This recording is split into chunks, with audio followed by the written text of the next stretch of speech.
წარმოგიდგენთ ციკლს Deep State-ის აგენტები, მომავალი პოლიტიკოსები, მხილების სერია, კვირაში ორჯერ, ყოველ სამშაბათს და ხუთშაბათს. როგორ ხვდებიან NGO აგენტურიდან პოლიტიკაში.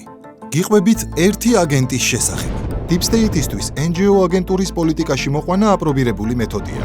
სქემა ასეთია: ჯერ ხდება გადაბირება და ხდებიან აგენტები. შემდეგ დაფინანსება, ანუ წახალისება უპირობო მორჩილებისთვის და ბოლოს გამორჩეული აგენტურის პოლიტიკაში გადამისამართება.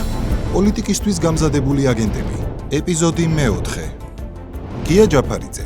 მისი საქმიანობა და ბიოგრაფია სრულად აკმაყოფილებს Deep State-ის აგენტის კრიტერიუმებს, რომელსაც პოლიტიკაში მოიაზრებენ. წლებია მჭიდრო კავშირი აქვს როგორც NGO, ისე პოლიტიკურ აგენტურასთან. 2024 წლის შემდეგ ნაციონალური მოძრაობის წევრია. გია ჯაფარიძე დაკავშირებულია გარე დაფინანსებით მოქმედ ექსტრემისტულ ჯგუფთან, ფრანკლინის კლუბთან. კლუბის წევრები განსაკუთრებულად აგრესიულები იყვნენ თბილისში მიმდინარე ანტისამთავრობო აქციებზე. როგორც Deep State-ის ყველა პოლიტიკური აგენტი, გია ჯაფარიძე განსხვავებული აზრის მქონე ჯგუფებს პრორუსად მოიხსენიებს. ბრძოლა გრძელდება, ამ რუსებს თავს არ დავუხრით.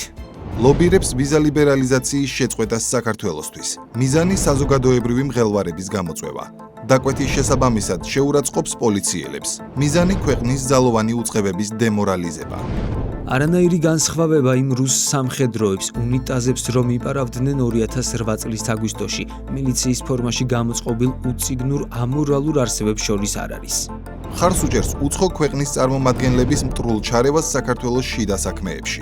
აქტიურად მონაწილეობდა ანტისახელისუფლებო ძალადობრივ აქციებში. ეწინააღმდეგებოდა გამჭვირვალობის კანონს. ხარს უჭერდა ქვეყნის ომში ჩართვას. კიევი იბრძვის, 101 წლის წინ ჩვენც ვიბრძოდით. 101 წლის თავზე თბილისი უომრად ჩაბარდა მგონი. ქართული ოცნების მშვიდობის პოლიტიკას აკრიტიკებდა. უკრაინის სოლიდარობისთვის უნდა გავიდეთ გარეთ. საქართველოს მთავრობა არ გამოხატავს საქართველოს მოსახლეობას.